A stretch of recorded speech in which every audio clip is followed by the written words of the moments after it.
created a publicly traded company now. If you don't want people to challenge you, if you don't want the difficulties that come with a publicly traded company, then don't do it. It's very simple. If you don't want those kind of walls, those obstacles that people are going to put up, then don't do it. But he made that decision. And once you make that decision, and you're a strategist, you're not just an entrepreneur, but you're a leader and a business person, you have to make compromise. You have to control what you tweet. The car business is an extremely difficult business. It depends on mass producing something at a reasonable price. And so you have to have a scale that you can manage. And he never really had that. He didn't build his company up in an organic, slow fashion. He was too ambitious. He went too quickly. I saw that with the man who I was on the board of directors. He expanded too quickly.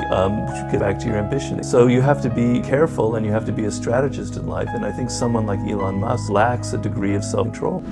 But I know a lot of people. I'm consulting right now with a gentleman who runs a very large company, and his problem is he doesn't know how to be hard with people. He doesn't know how to be tough, and sometimes it's necessary. And I have to help him. He has to channel me, kind of telling him in a sort of Cyrano de Bergerac way, how you have to behave with some people, how you have to set limits to them, you can't be so nice and run a very large company. You can't always be so nice. So I think there are a lot of people who do have that problem, and I'd include myself in that group. Yeah, I'm sure when you're addressing your thousands of employees I've been to that in Vegas, you're playing a role. You're wearing a mask. You're showing them a kind of persona that's going to impress them. You're being a leader. Being a leader means being assertive, being strong, talking in a certain tone of voice, carrying yourself in a certain way. You're an actor. And the better you are in front of a crowd in doing that, the more people will think of you as a person of authority. I'm saying you need to be aware of the person that you're dealing with. Now, some people are truly toxic, and we've all encountered them in our lives. They're no good. They can ruin your life. They're aggressive, they're selfish, whatever it is. And my book is full of stories of those types. Now, when you're with them, you need to be able to suss them out. You need to be able to see the signs that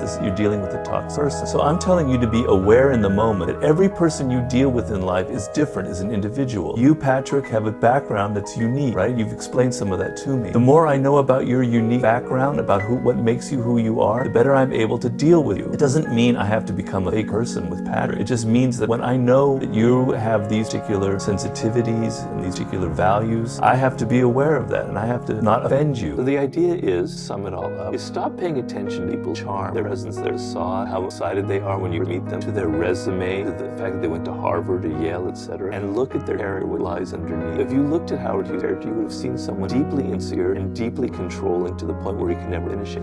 If you're in a job and you have a toxic colleague or a toxic boss, if you can get away from them, if you can quit your job, if you can move to another part of the office, do it, because it's worth it. It's not worth collecting $10,000 extra a year with this boss, because it's going to damage you emotionally. It's going to take you years to recover. 3 years with a toxic boss, you may never recover. So if you can, quit the job. No job is worth that kind of abuse. It's going to hurt you. It's going to damage, right? And the same in a relationship as well.